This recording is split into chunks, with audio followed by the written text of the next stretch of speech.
be here. So what I would like to describe today is some joint work with Mike Hopkins.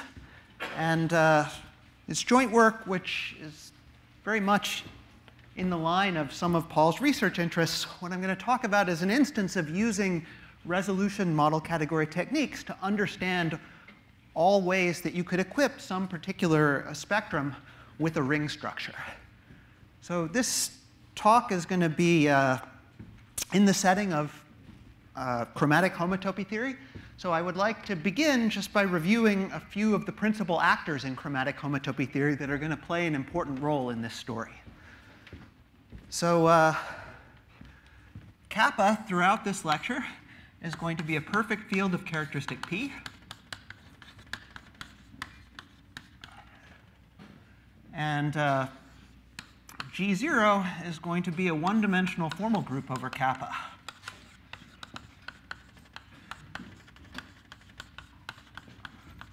And I want this formal group to have finite height, meaning I want this not to be the formal additive group.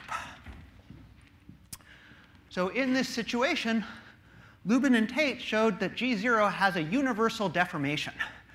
So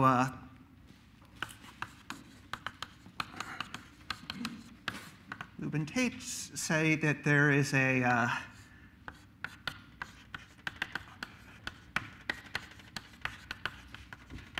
universal deformation, which I'll call G, of G0. So G0 is a formal group over this field kappa, and G is a formal group over some commutative ring, a complete local ring whose residue field is kappa. And it looks like you take the power series of, the Witt vectors of kappa, and you adjoin several power series generators. So here's a ring whose quotient is kappa, and there's a formal group over this ring which reduces to G0 when you mod out by the maximal ideal. And moreover, G is universal with respect to these properties. So let's say construction, which I'll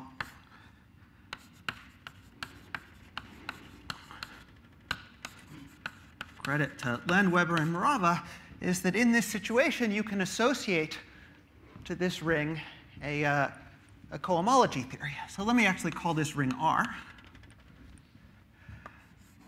So there exists a cohomology theory E such that, well, maybe I should say there exists a spectrum such that the homotopy groups of this spectrum look like R adjoin T and T inverse, where the degree of T is equal to 2. And this formal group G is the one that comes from homotopy theory as the formal spectrum of the E cohomology of CP infinity. So the existence of this cohomology theory and its essential uniqueness are a consequence of a general result by Landweber, and the idea that you should apply it in this situation goes back to Jack Morava, and these cohomology theories are named after him. They're called Morava E theories. And now I want to start with the theorem of Gorse, Hopkins, and Miller that says that these cohomology theories are very well behaved. So the spectrum E has an essentially unique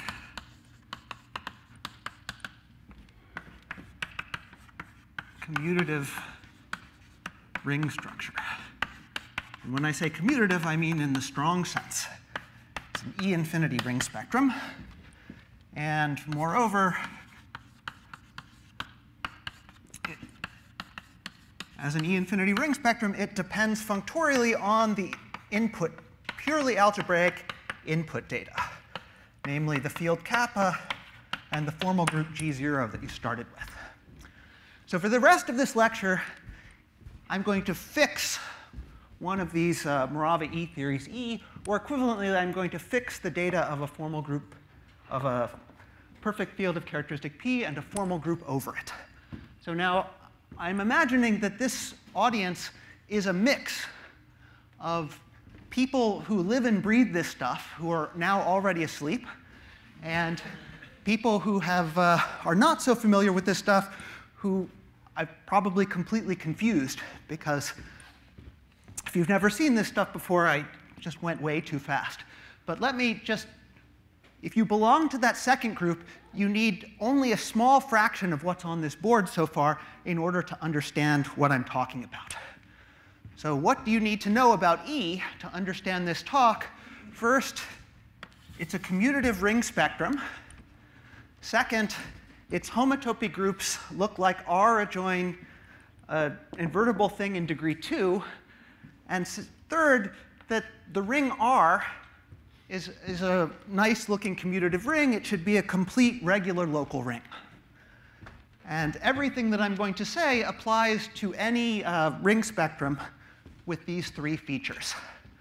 So for example, you can apply this to Morava E theories. You could apply it to other ring spectra that you get by taking one of these Morava E theories and formally completing it at a prime ideal which is not maximal.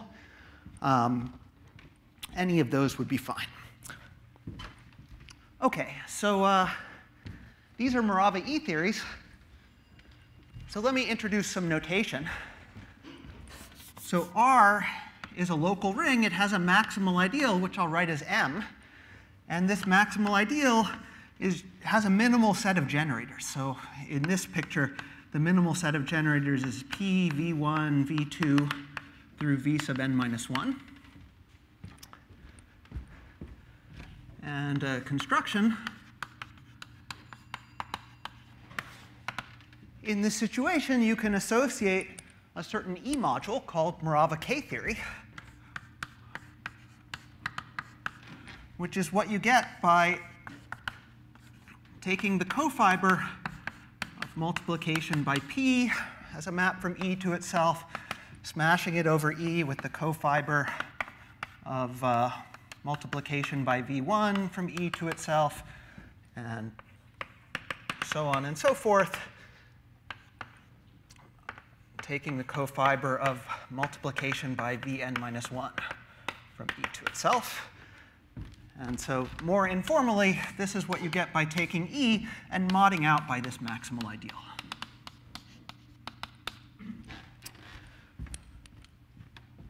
So this gadget has a name, also named after Jack Morava. These are called Morava K theories. Or more precisely, these are sort of two periodic versions of Morava K theories, which are the kind that I'm going to be talking about in this lecture. And roughly, the idea is E behaves like a local ring, and these Morava K theories are the corresponding residue fields. But let me just issue a warning that this point of view could be misleading. So warning, the KNs are never commutative ring spectra. They don't admit E infinity structures.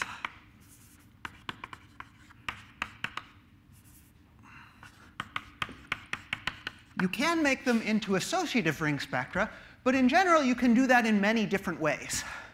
So they admit many associative multiplications. And that's what this talk is going to be about. What I would like to understand is all the different ways that you could make this Morava K theory into an associative ring spectrum, or better yet, an associative algebra over E. So if we want to talk about that question, it's convenient not to think of Morava K theory as a fixed object. Instead, we're going to talk about, we want to think about several different algebras that might look like Morava K theory. Let me introduce some terminology to be a little bit more precise. So definition, suppose I give you an E algebra A. So A is a ring spectrum, and in particular, it receives a map from E. So you get a map from pi star of E to pi star of A. Definition, I'm going to call A atomic if pi star of A looks like pi star of E modulo the maximal ideal. In other words, it just looks like residue field kappa adjoin some invertible thing in degree plus or minus 1.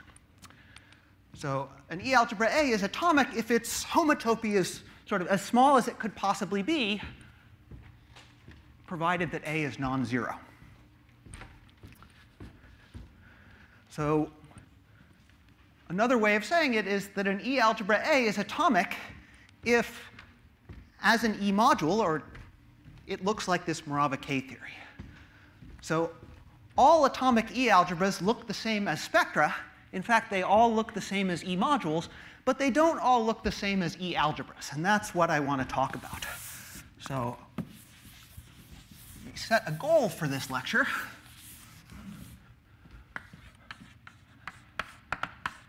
Is to classify these.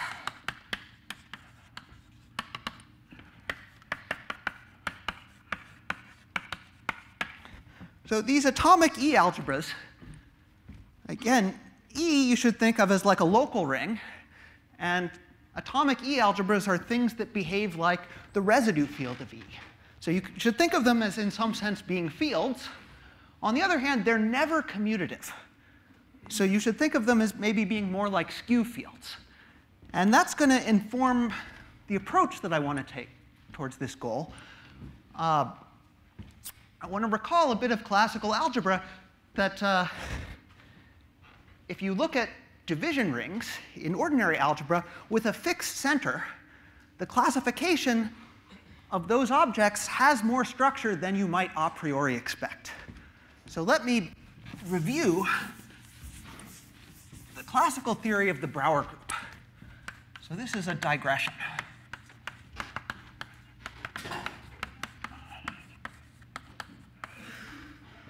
So in this digression, let F be a field. So definition, an F algebra D is said to be a central division algebra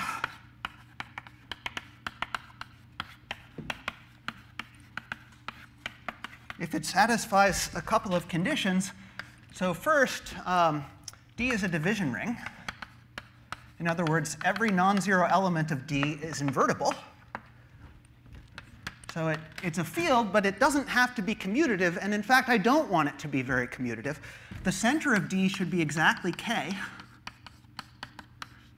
Or sorry, the field F. And third, I only want to, as a vector space over F, I want it to be finite dimensional.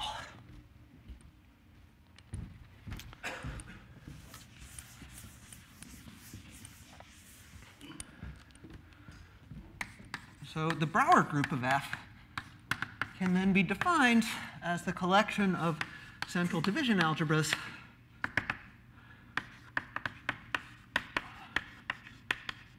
over F modulo isomorphism. Now, as the terminology suggests, even though what I've a priori just given you a set here, this actually has more structure than that. It actually admits the structure of an abelian group. And in order to see that group structure, it's convenient to introduce a larger class of F algebras.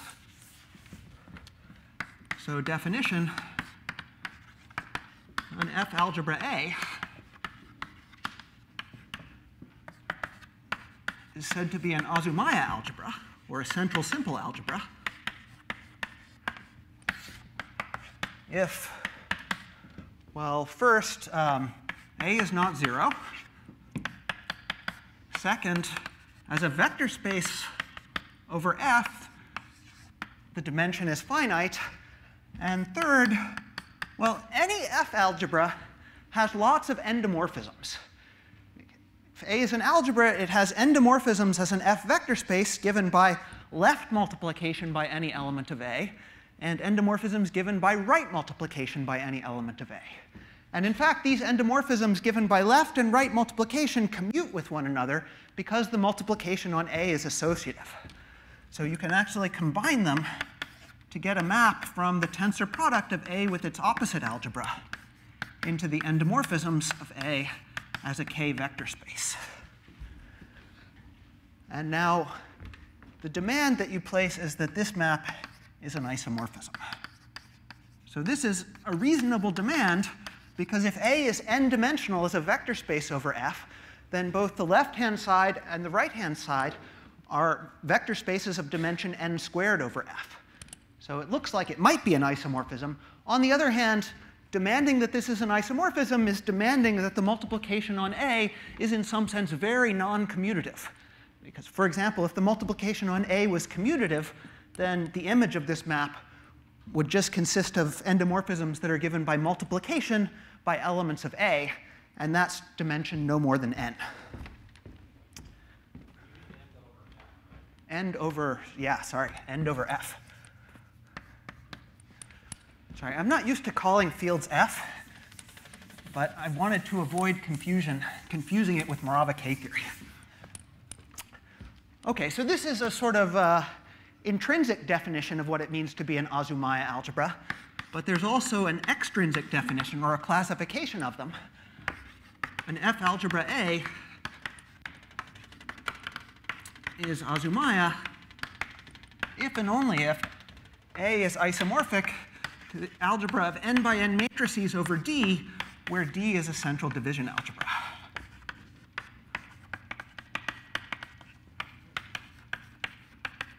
Over A. And moreover, that division algebra D is uniquely determined up to isomorphism. So motivated by this, let's introduce a definition. So if I give you a pair of Azumaya algebras, Azumaya algebras A and B are said to be Morita equivalent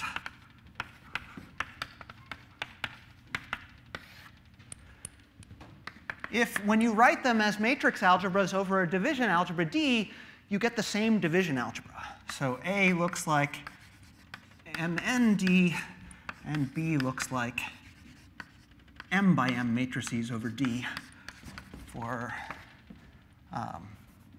some central division algebra D.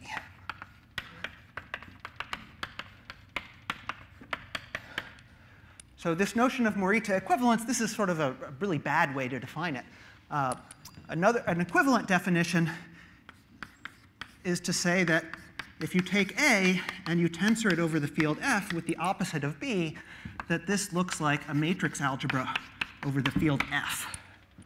And there's another way of defining it that will come up later in this lecture. So this notion of Morita equivalence is an equivalence relation on the collection of Azumaya algebras. And the equivalence classes are just in bijection with isomorphism classes of central division algebras. So this Brauer group of F can be described in another way. It's also the collection of Azumaya algebras over F up to Morita equivalence. And this second description is more convenient if you want to understand the group structure on the Brauer group of F. So if A is an Azumaya algebra, I'm going to write A with brackets around it to mean its equivalence class as an element of the Brauer group. And there exists a unique group structure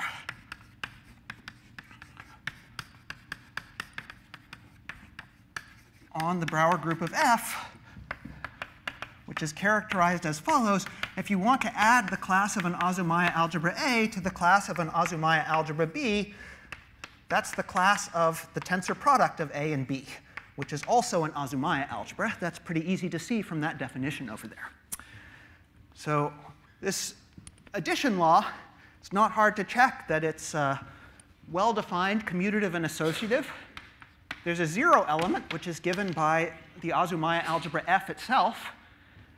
The only tricky point is to see, if you want to check that this is actually a group, is to check that you have inverses.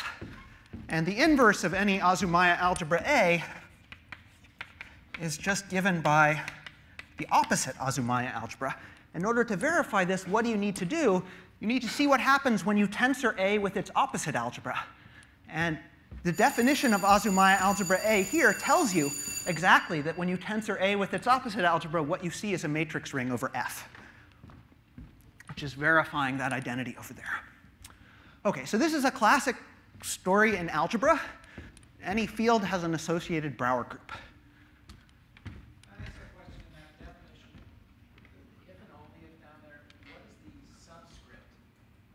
F. No, the subscript, M, N of F, is that really an N, same as the N defines A? No, I mean, if and only if M tensor over F with B op is a matrix ring. So for some, there exists an N such that this happens.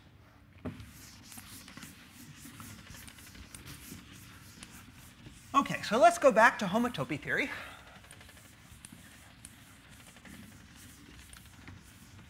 So these ideas you can copy into homotopy theory without essential change.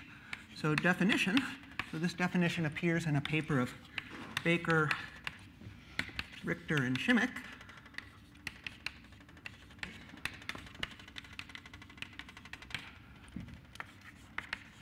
An E algebra A. So now I'm talking about a ring spectrum, which is an algebra over E, is Azumaya if, well, it satisfies analogs of these three conditions. So I'm going to demand that A is not 0.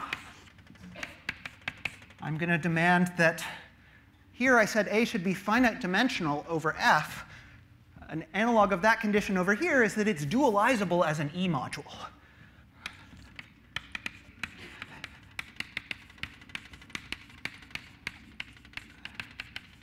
And if you want to say that more concretely, that's equivalent to saying that pi star of A is finitely generated as a pi star of E module.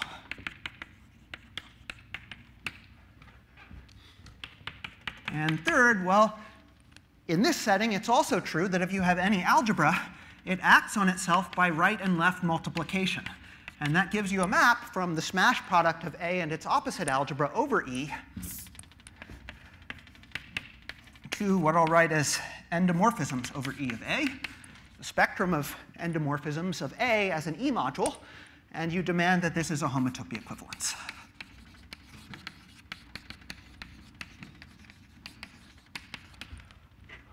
OK, so what are some examples?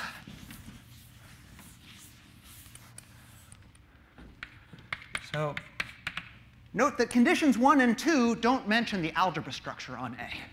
So if M is an E module,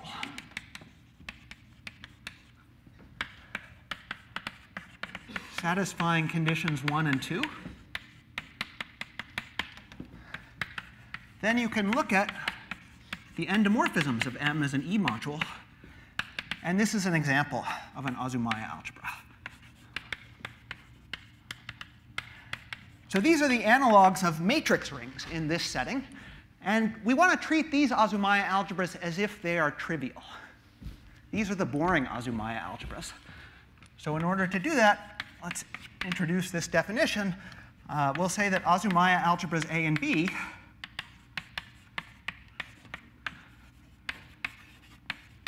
are Morita equivalent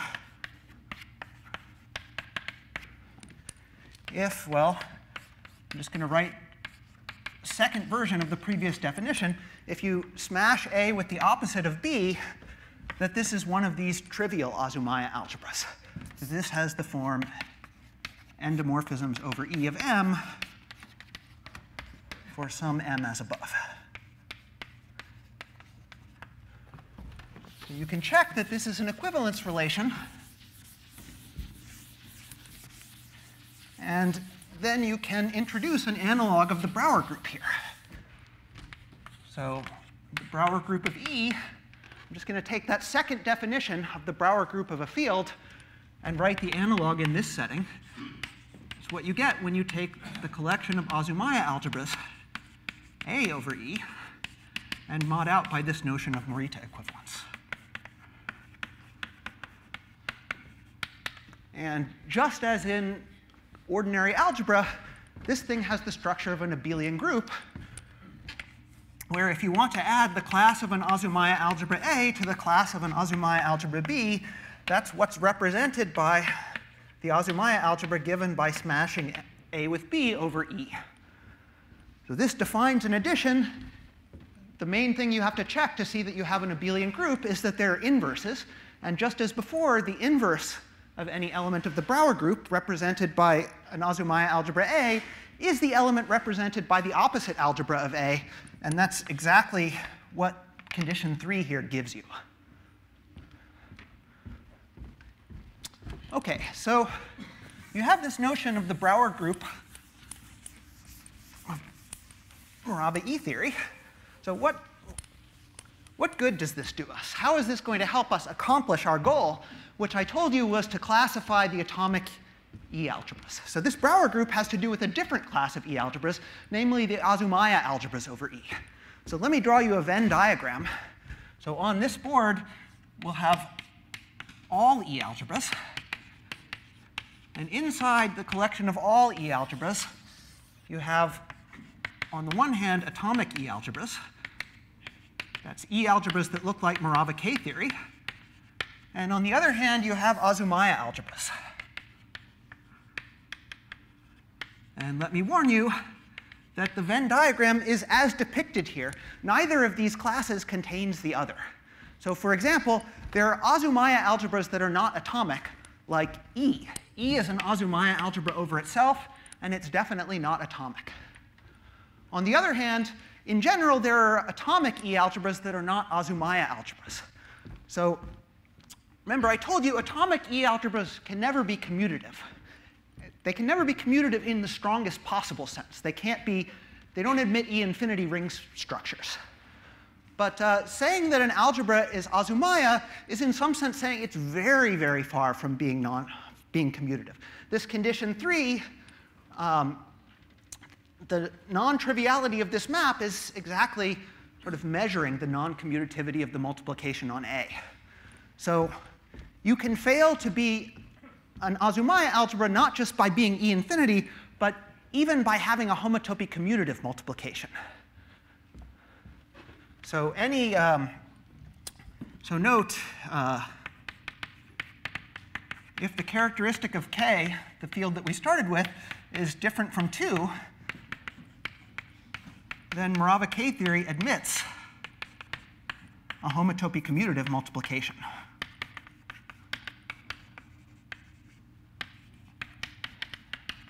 And then if you equip it with that homotopy commutative multiplication, it'll be an atomic E algebra which is not Azumaya.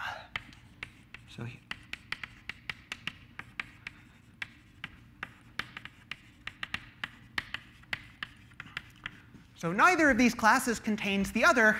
On the other hand, you can consider the intersection. So the intersection consists of E algebras that are both atomic and Azumaya. And this intersection is always non-empty. And now I want to scale the goal back a little bit. I don't want to try to classify all the atomic E algebras. I want to try to classify this intersection. And the reason is that I'm going to have something to say about that coming from this theory of the Brauer group. So a less ambitious goal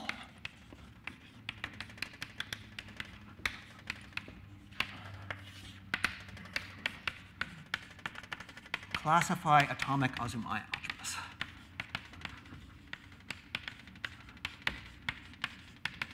And in particular, somehow relate that classification to this Brauer group of E. So why is the Brauer group going to help us here? The Brauer group classifies Azumaya algebras, but up to this weaker notion of equivalence, the notion of Morita equivalence rather than homotopy equivalence. But it turns out that if you restrict your attention to atomic algebras over E, then Morita equivalence is the same as homotopy equivalence. So this is an analog of something familiar from algebra. Remember, the Brauer group of a field has two descriptions. It can be described as Azumaya algebra's modulo Morita equivalence, or central division algebra's modulo isomorphism. So in other words, every Morita equivalence class contains a unique division algebra. And in homotopy theory, there's an analog of that, where you have the uniqueness, but you don't have the existence. So proposition, let A and B be atomic Azumaya algebras.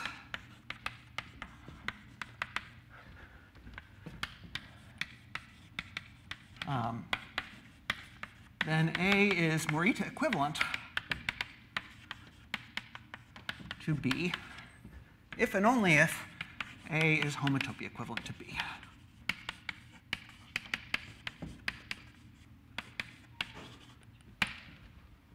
All right, so let me sketch the proof of this for you. You can prove this just like you prove the analogous fact in algebra. All right, so so let's suppose that A and B are atomic Azumaya algebras and they're Morita equivalent. So what does that mean? Well, I told you earlier I gave you a bad definition. A better definition of Morita equivalence is saying that the category of left A modules is equivalent to the category of left B modules. And moreover, this equivalence should be, in a suitable sense, E-linear. So let's suppose that you have an equivalence like this. What can you do? Well, A, I'm assuming, is an atomic Azumaya algebra, which means it's something that behaves like a field. Actually, all A modules are free. More precisely, every A module splits as a direct sum of copies of A and copies of the suspension of A. So this category is actually very simple. It contains two indecomposable objects, namely A and its suspension. And every object in this category splits as a direct sum of these indecomposables. Now, B, I'm assuming, is also an atomic Azumaya algebra. So the category of left B modules has the same structure. There's two indecomposable objects, namely B and sigma of B. And every object splits as a sum of indecomposables.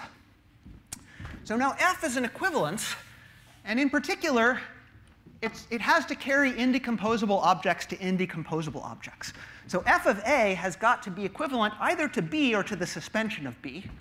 And we can always replace F by the suspension of F and put ourselves in the situation where F of A is B. And now I claim we're done.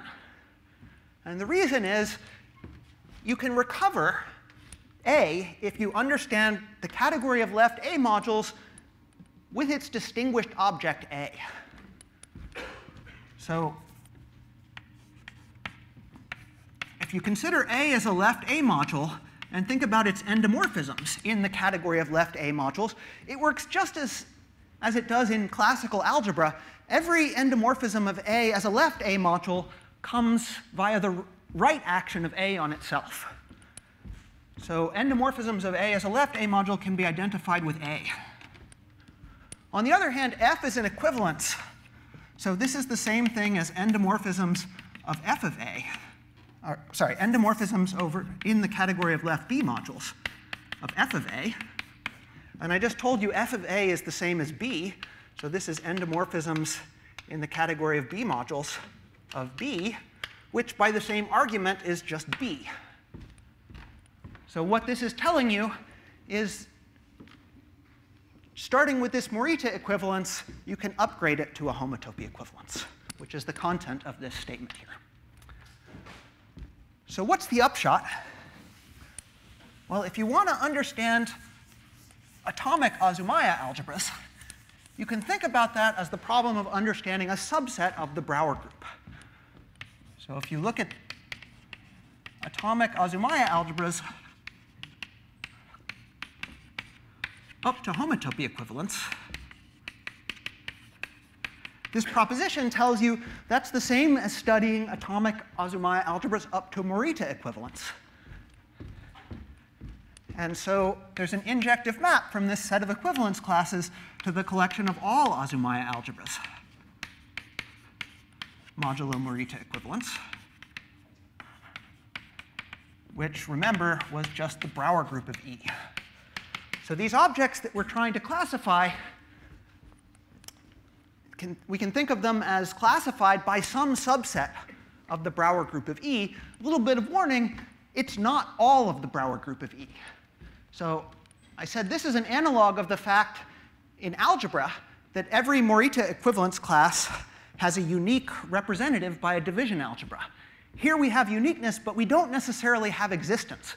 Not every Azumaya algebra is equivalent to an atomic Azumaya algebra. So for example, E itself is not equivalent to an atomic Azumaya algebra, because if it were, that would tell you the category of left E modules is very simple. It's a category with just two indecomposable objects, and everything is a sum of indecomposables. But that's not what happens. The category of E modules is much more complicated than that. So this is an injective map, and the image of this map is not a subgroup of the Brauer group of E. For example, we just checked it doesn't contain the identity element. So let me call this map I. And now, if we want to accomplish our less ambitious goal, we can break it into two problems. So problem one is to compute the Brauer group of E. And problem two, once we've computed the Brauer group of E, we can try to identify that subset consisting of Brauer classes that can be represented by atomic Azumaya algebras.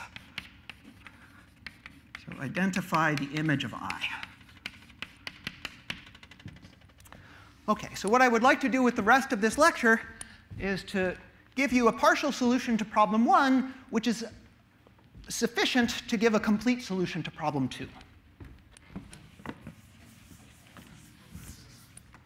Sorry?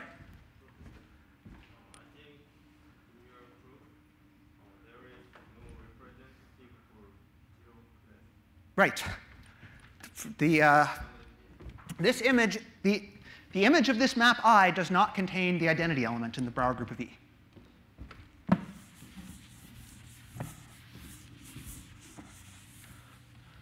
OK, so for the rest of this lecture, I would like to assume, for simplicity, that the characteristic of K is not equal to 2. You can also say things in characteristic 2, but they're more complicated. So what does this assumption buy me? It buys me something that I mentioned earlier. So this implies that there exists an atomic E algebra, which I'm going to denote by K of n, which is homotopy commutative. Now, as I mentioned earlier, this homotopy commutative multiplication on Morava K theory is going to give me an atomic algebra which is not Azumaya. So it's not an Azumaya algebra, but I want to use it as a tool to investigate Azumaya algebras. So I'm going to use it in the following way. So let M be an E module. I want to extract. So what I'm doing right now, I'm trying to relate this Brauer group of E to more familiar algebraic invariants. So let's suppose M is any E module. So this lives in some world of homotopy theory. I would like to extract from it something that lives in the world of algebra and is relatively simple. So what I can do with any E module is I can smash it with Morava K theory over E. Now that's a module over Morava K theory, and I can look at its homotopy groups. So this is now a Z-graded module over the homotopy groups of Kn. But remember, the homotopy groups of Kn are very simple. That just looks like a two-periodic version of the residue field kappa that we started with. So I can think about this as living in the world of Z2-graded vector spaces over kappa.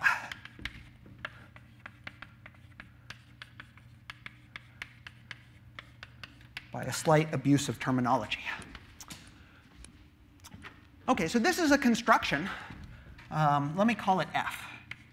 So F is a construction which goes from category of E modules to the category of Z2-graded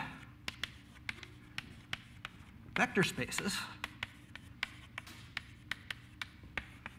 over kappa. And now, well, f is what I just defined. F of m is pi star, well, it's roughly pi star of m smashed over E with Kn. And now, why did I want Kn to be homotopy commutative? If the multiplication on Kn is commutative up to homotopy, then F is actually symmetric monoidal. It carries smash products over E to tensor products of Z2 graded vector spaces. So what does that mean? So if A is an E algebra, then F of A is a Z2 graded kappa algebra. And in fact, if A is an Azumaya E algebra, then F of A will be an Azumaya algebra in the category of Z2 graded kappa algebras. So this construction gives you a map of Brauer groups from this Brauer group of E theory, which is this mysterious homotopy theoretic object, to something more concrete, something classical, which is called the Brauer wall group of kappa. So the Brauer wall group is defined just like the Brauer group. It's an invariant of a field, except instead of using ordinary algebras over the field, you use Z2 graded algebras over the field. So this is actually a slight enlargement of the usual Brauer group of kappa. OK, so we wanted to relate this to algebra. We have a map from the Brauer group of E to something more algebraic. So let me first tell you, I'm going to state a theorem over here, which I'm going to assemble piece by piece. The first statement is that this map of Brauer groups is actually a canonically split surjection. So the Brauer group of E factors as the Brauer wall group of kappa cross some auxiliary piece.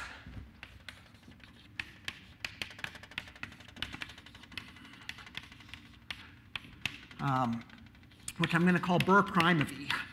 And Burr prime of E is most of the Brauer group of E. So what we've accomplished here is just to break off a tiny algebraic approximation to this Brauer group of E. So why do you expect this to only be a tiny part of the Brauer group of E? Well, it's given by a construction that throws away a ton of information, right? I took any E module, and I just smashed it with Morava K theory, which sounds like you're throwing away information. And then I took pi star of it, passing from homotopy theory to algebra, throwing away even more information. So I would like to give a variant of this construction which throws away slightly less information. So note, if I look at M smash Morava K theory over E, this is a Kn module. But it's actually even better than that. It's acted on by the spectrum of endomorphisms of Kn as an E module. And so correspondingly, there's something larger that acts on the homotopy groups. You don't just have an action of pi star of Kn.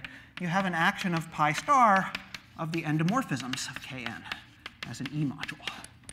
And this is something which you can describe pretty explicitly. What does it look like? It looks like the homotopy groups of Kn tensored over the field kappa with an exterior algebra on a vector space V. Namely, this vector space V is just the dual of m mod m squared. So remember, pi 0 of E is a regular local ring, and m denotes its maximal ideal. So this is a finite dimensional vector space over kappa. So what's the upshot over here? This construction F, it really takes an E module and produces something better than a Z2 graded vector space over kappa. It produces a Z2 graded algebra over this exterior, Z2 graded module over this exterior algebra. And if I apply it to an Azumaya algebra, well, F of A is then, it's an Azumaya algebra in Z2 graded kappa algebras, but it actually also has an action of this exterior algebra on it. And that action is by derivations. So f of a comes equipped. Every element of this exterior algebra gives you a map from f of a to itself, and every element of v for every element of v, that map is a derivation. So it comes equipped with odd derivations.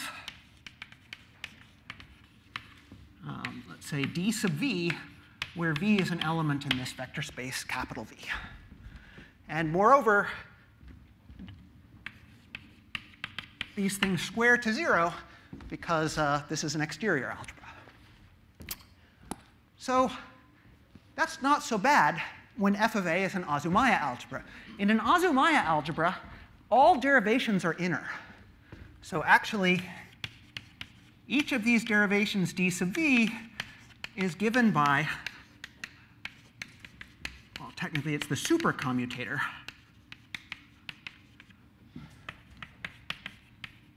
with an element, maybe I should say emphasize an odd element, that I'll write as little a sub v, which lives in f of a. In other words, there's a formula that d sub v of any element x looks like a sub v of x plus or minus x times a sub v, where the sign here depends on whether the element x is even or odd. But now remember, these derivations were supposed to square to 0, and that tells you something about these elements a sub v. It almost tells you that these elements a sub v square to 0. But what it actually tells you is that these elements a sub v have to square to something in the center. And since f of a is an Azumaya algebra, the only even elements of its center are scalars. So a sub v squared has to be some scalar, which I'm going to call q of v. It's an element of kappa. And so this q actually gives you a map from this vector space V into kappa that you can extract from your Azumaya algebra A. And this map is a quadratic form. So what's the upshot of this discussion? If you start with an Azumaya algebra over E, and you think naively about what algebraically you can get from it, you get a class in the Brauer-Wall group.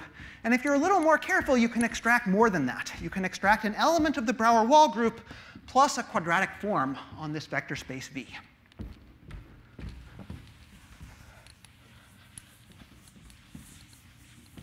So you get some map from the Brauer group of E. Now it goes to the Brauer-Wall group of kappa across the set of quadratic forms.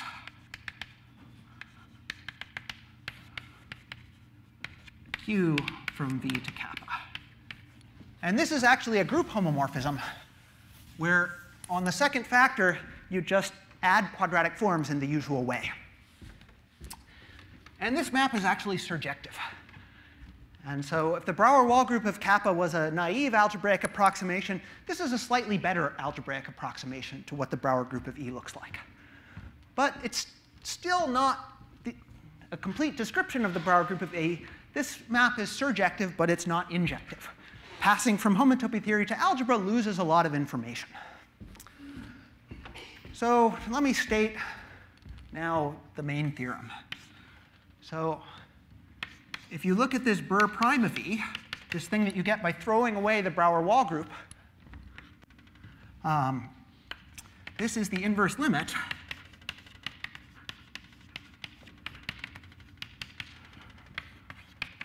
of a tower of abelian groups that are sort of better and better approximations to the Brauer group of E. So I'm going to call this tower Burr prime 0, Burr prime 1, Burr prime 2, and so forth. These transition maps are all surjections. And Burr prime 0 is what I just described. Burr prime 0 is going to be the set of quadratic forms Q from this vector space V into kappa. So remember, V is the dual of m mod m squared. So this set of quadratic forms, it actually has another description that you can see immediately from this. Another description of this is that this is m squared mod m cubed.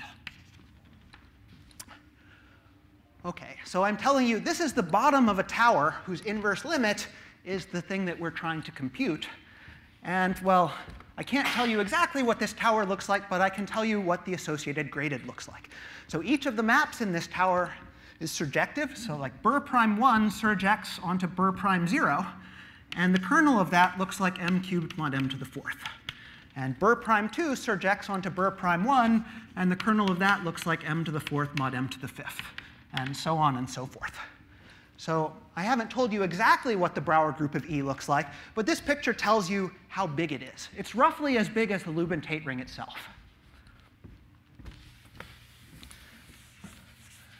But now it turns out that this is already good enough to answer question 2 that I asked earlier.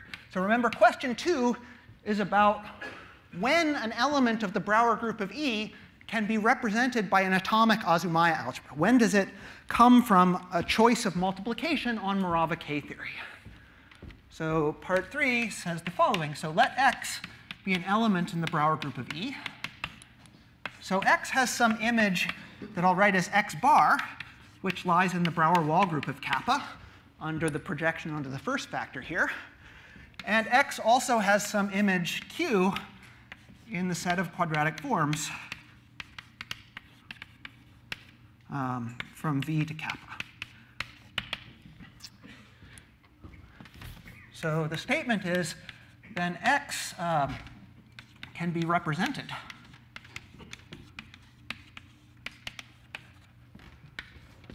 by an atomic Azumaya algebra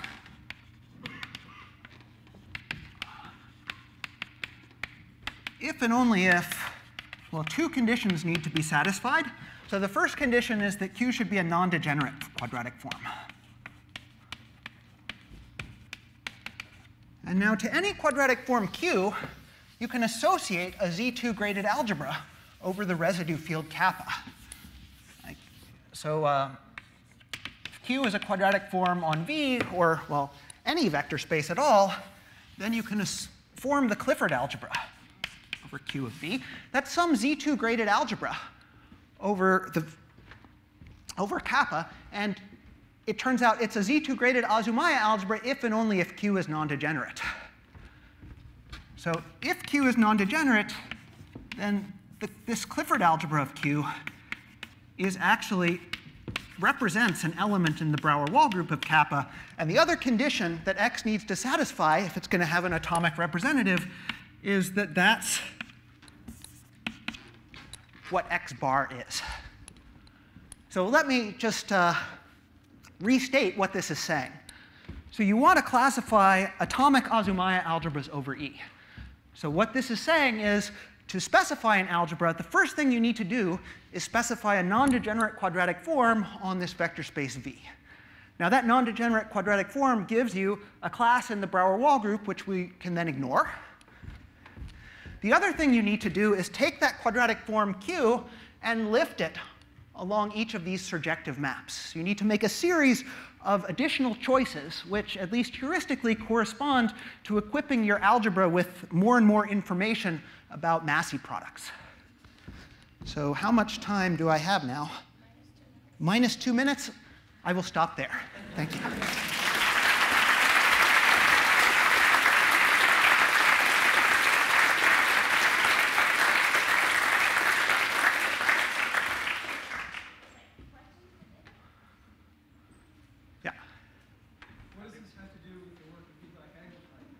Yeah, so there's 2 papers of Wiglak-Engelweit that you might ask this about. So there's his thesis, and in his thesis he introduces a, he doesn't call it by this name, but he introduces this class of atomic Azumaya algebras. He studies associative multiplications on Morava K theory that are sort of maximally non-commutative.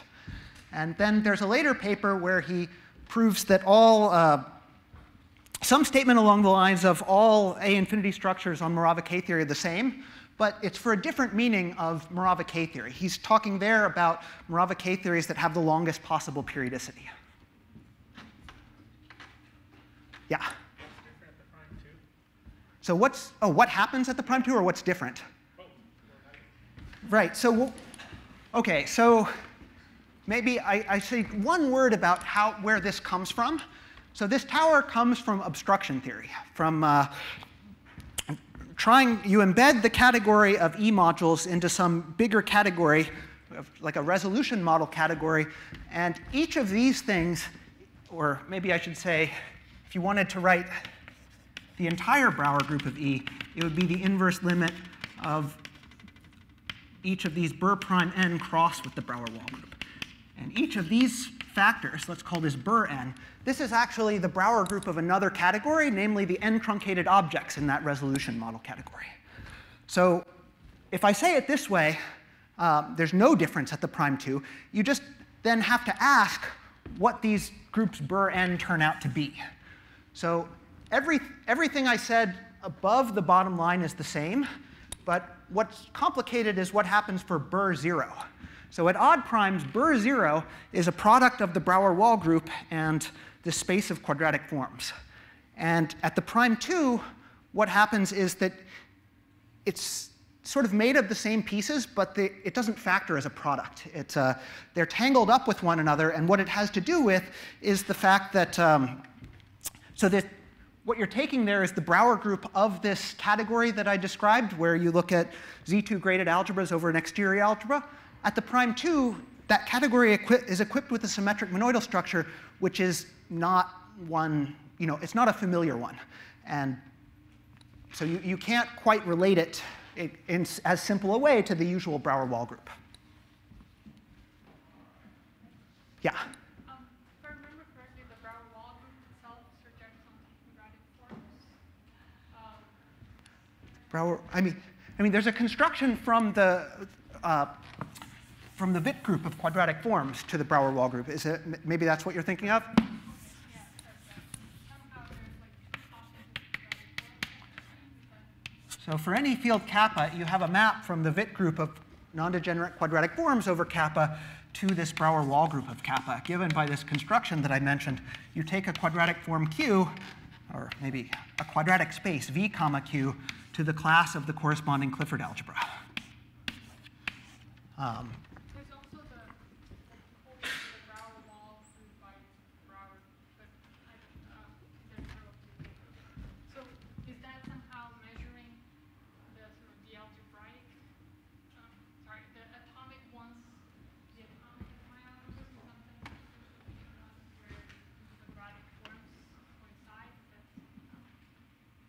Well, right. So the atomic ones are the ones where you have some compatibility between x bar and q. That's what this is saying. Like x bar is some element of the Brauer wall group, which for a general Azumaya algebra could be unrelated to this quadratic form q. And when can you represent something by a Morava K theory? It's when they are actually related.